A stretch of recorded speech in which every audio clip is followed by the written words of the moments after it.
O 23º domingo do tempo comum. O Senhor, ao longo desse tempo, tem insistido para nós com o tema da salvação. Falou da porta estreita, domingo passado nos falava do banquete. Ao darmos um banquete, tínhamos que ter relações desinteresseiras, gerar comunhão. É essa comunhão que Deus quer presente na nossa vida. Mas é uma comunhão que também nos comprometa. Como assim, Padre?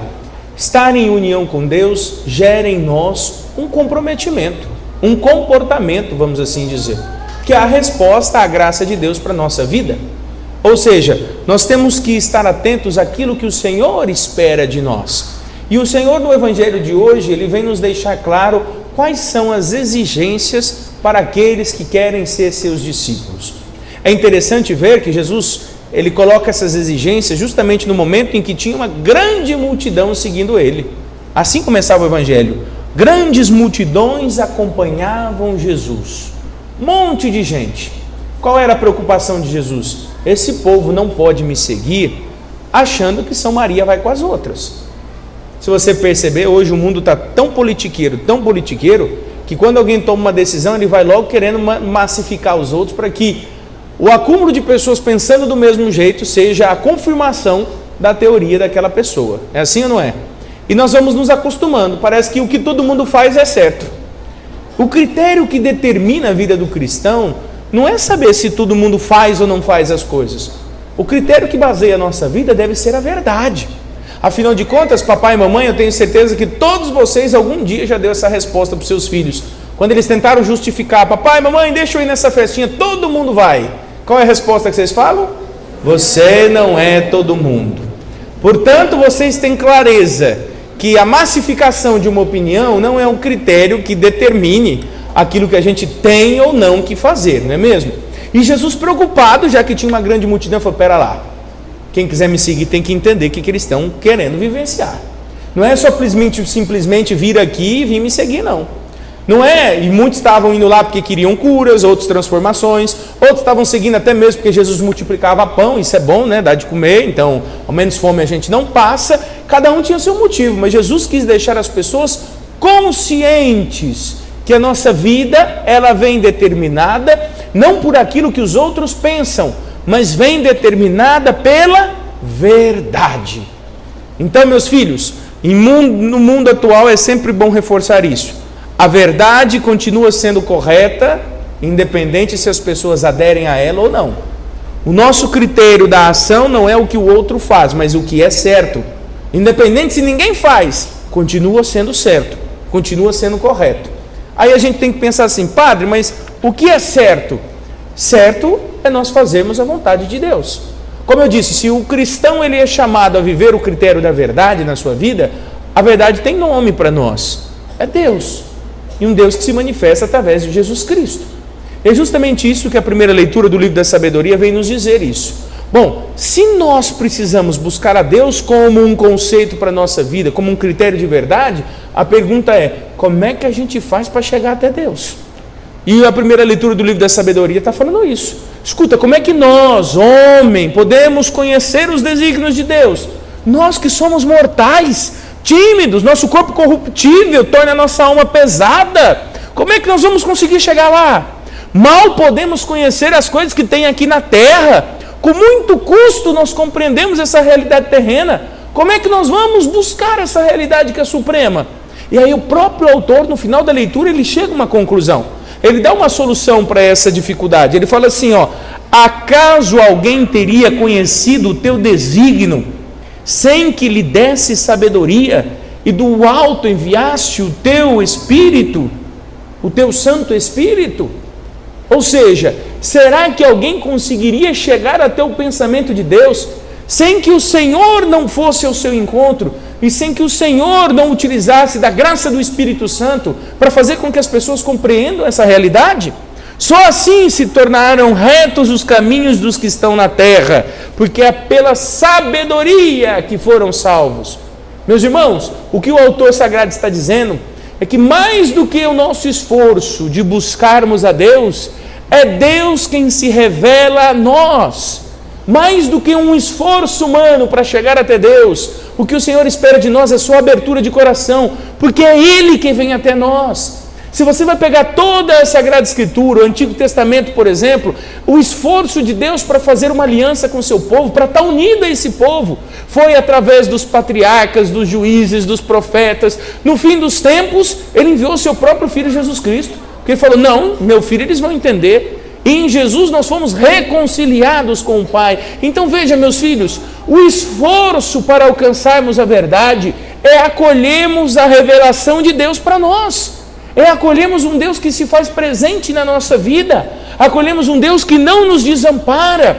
Nós precisamos então estar atentos para acolher essa graça de Deus, para acolher a presença de Deus. Mas acolher essa presença gera em nós também um compromisso. A um Deus que se revela a nós, Ele espera uma resposta. Quando você revela alguma coisa, quando você vai contar um segredo para alguém, você espera que aquele alguém se manifeste. Tem nada pior que você contar uma história para uma pessoa, a pessoa ficar muda. Não é verdade? Você fala assim, você não vai me dizer nada, não? Legal. Fica pior ainda, né? Você quer que a pessoa confirme, ela seja a favor ou seja contra daquilo que você está dizendo. Deus do mesmo jeito, Ele se revela a nós. Ele vem ao nosso encontro, Ele fala conosco na Sagrada Escritura, Ele fala conosco através dos sacramentos, Ele fala conosco através dos irmãos, mas Ele espera uma resposta. Essa resposta que nós damos a um Deus que vem ao nosso encontro tem um nome: fé. Fé é a resposta de um Deus que se mostra para nós. Quando você conta um segredo para uma pessoa, qual que é a primeira coisa que você espera? Que ela acredite em você, né? Que ela acredite naquilo que você está dizendo. Deus espera que a gente acredite nele, que a gente tenha fé. Então, esse acolher Deus deve gerar em nós um comportamento. E é o que o Senhor está falando hoje no Evangelho. Tinha uma grande multidão lá, falou assim, esse povo está aqui, está gostando, está me ouvindo, mas eu quero ir um pouquinho mais além.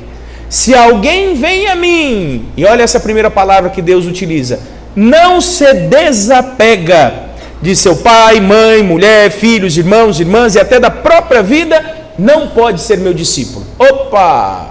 Jesus utiliza um primeiro termo. Para ser discípulo precisa desapegar. Agora vamos entender o que é desapego, né?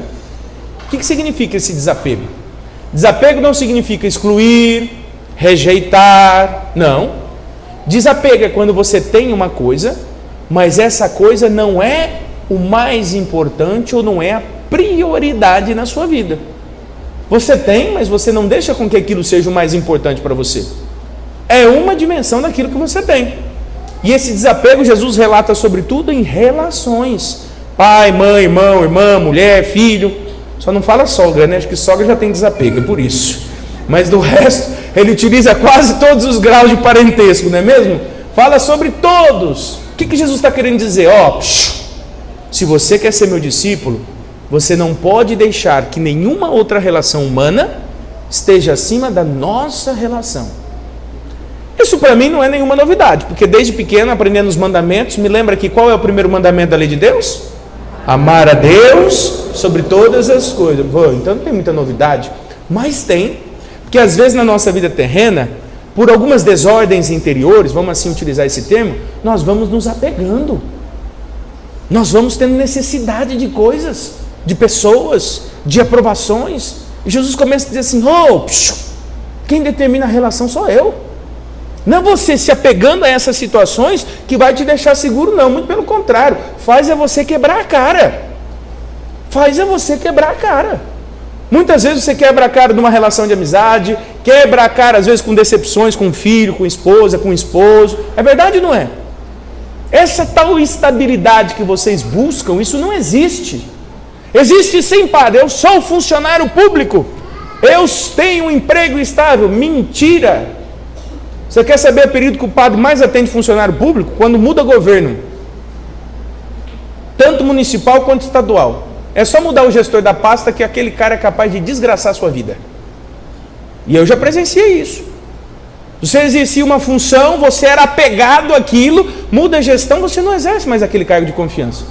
Você volta para fazer aquilo que você nunca tinha feito, Porque quem assumiu a gestão da pasta não gosta de você, tem inveja, às vezes você é mais competente do que ele. Então ele vai te colocar lá na última função para você fazer o mínimo possível para você não aparecer.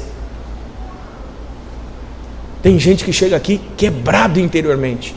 Padre, ele não podia fazer isso por mim. Onde já se viu? Tudo que eu construí ao longo desses anos. Eu pergunto, você construiu para você ou para a instituição? Para a instituição. Então deixe que a instituição resolva. Apego. Gente, eu não tenho apego nenhum em ser pároco dessa paróquia.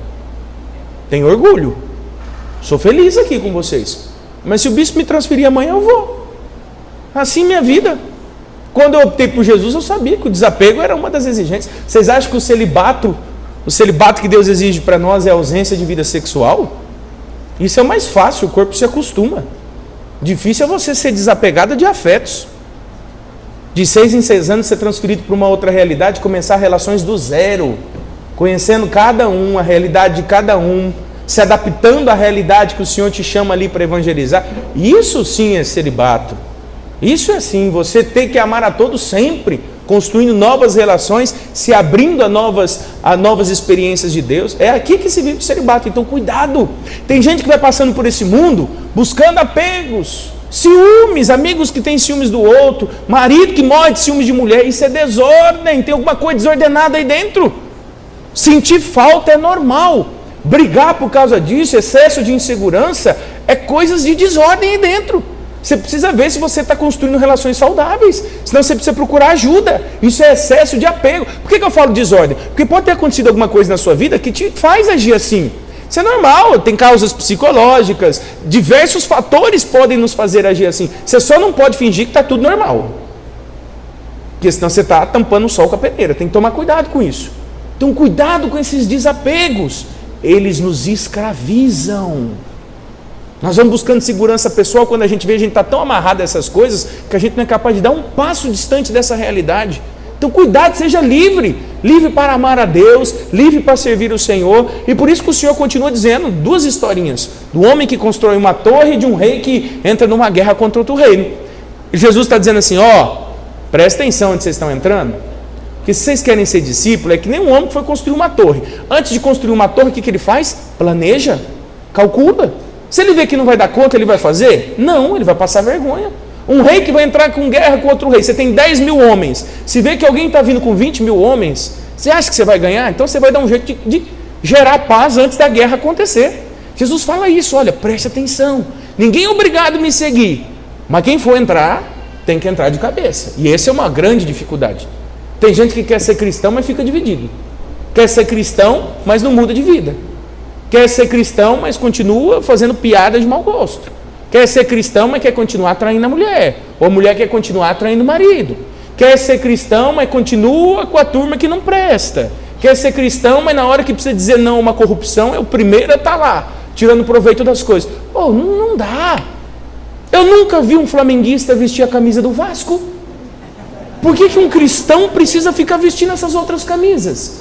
É verdade ou não é? Ou você tem coragem para assumir aquilo que você é, ou não entra. É o que Jesus está querendo dizer para nós. O segmento, ele é claro. Precisa viver o desapego.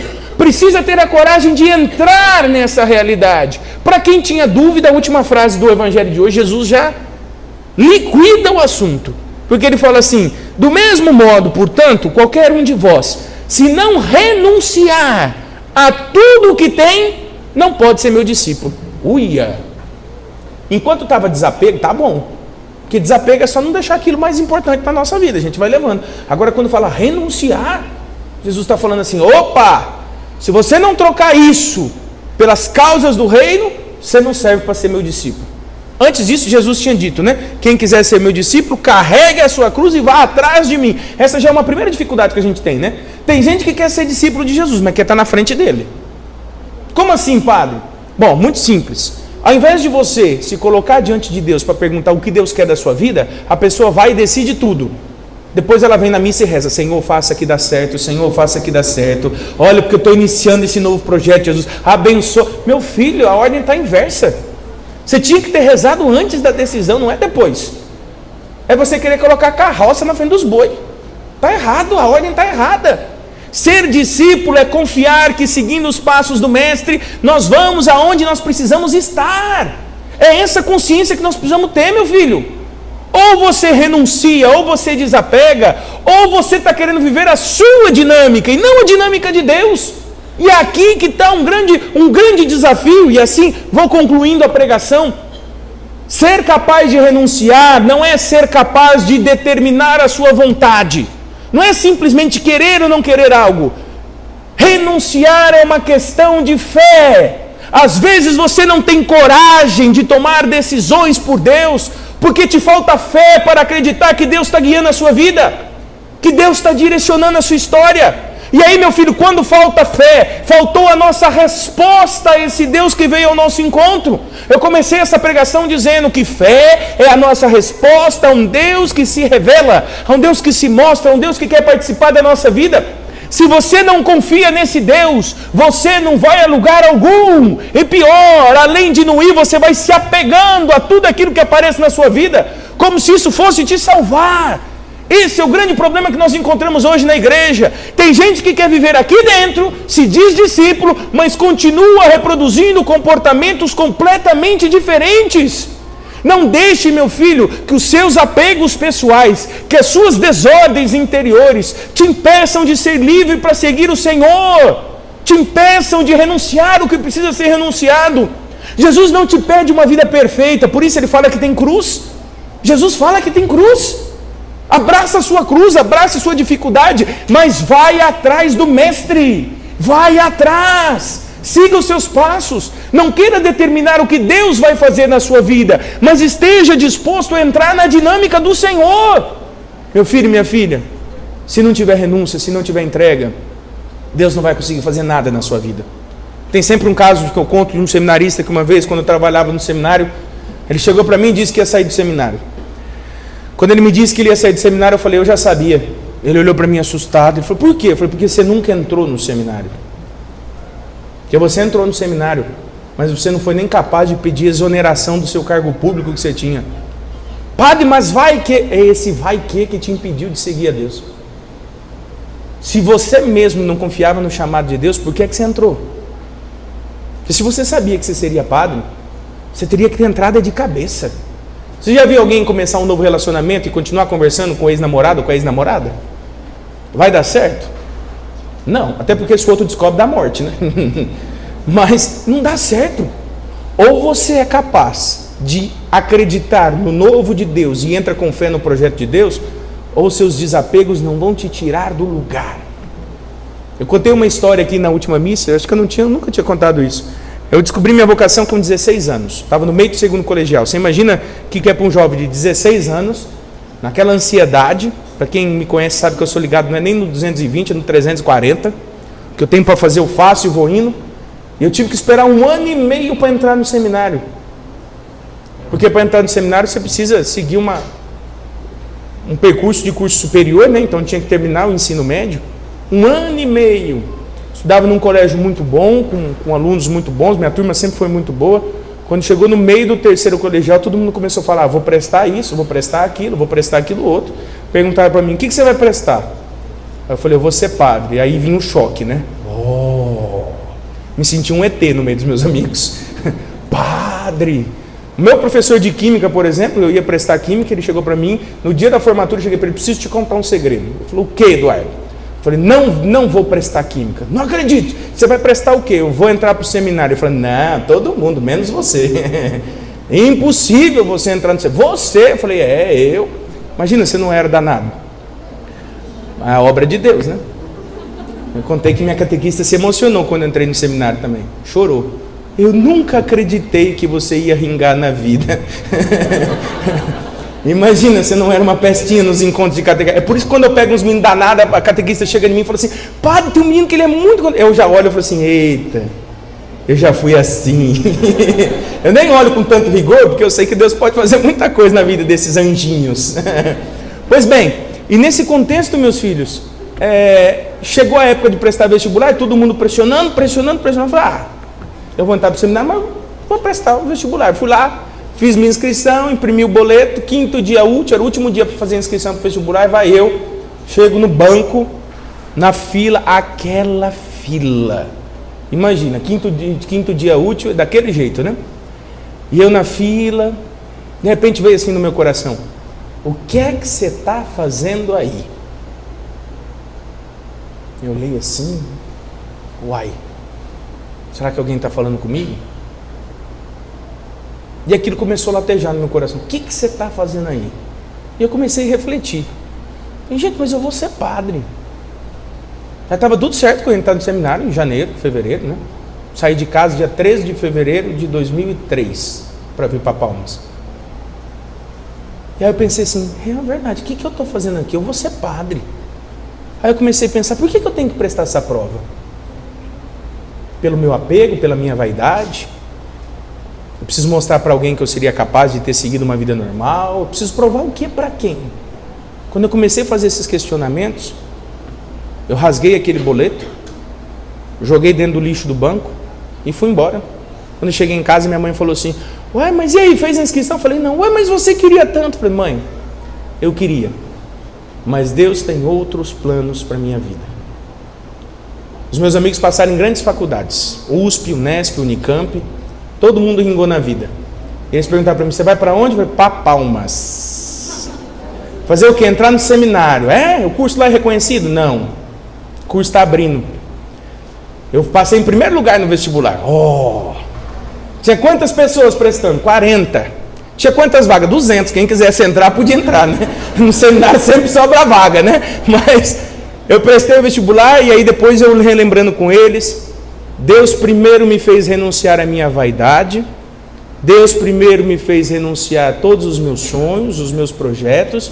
Depois que eu tinha renunciado a tudo, que eu tinha aceitado tudo isso, que tinha iniciado um curso de filosofia aqui em Palmas, que não tinha nenhum título, não tinha nada, e Deus me escolheu e me mandou para Roma. Me deu a graça de ficar 5 anos estudando em Roma, fazendo a minha teologia, fazendo o mestrado. Mas primeiro Deus me provou. Primeiro eu tive que ser capaz de renunciar. Quando eu entreguei tudo, Deus me ofereceu tudo. É assim que Deus age na nossa vida. Os nossos apegos nunca vão nos dar a chance de ir adiante e de buscar o que Deus quer para nós. Renúncia é uma questão de fé, meu filho. Ou você acredita ou você não acredita. Ou você se entrega ou você não se entrega. Do contrário, o seu discipulado vai ser, no mínimo, falso diante de tudo aquilo que Deus tem para você. Se fechar os nossos olhos, diante disso que o Senhor nos propõe nessa liturgia, qual é a sua resposta? O que é que você tem para entregar para Deus hoje? Qual é o desapego que Deus precisa de você hoje? O que é que você tem deixado dominar a sua vida, tem colocado como prioridade no lugar de Deus? O que é que tem te impedido de ser inteiramente de Deus? Às vezes você até quer, meu filho.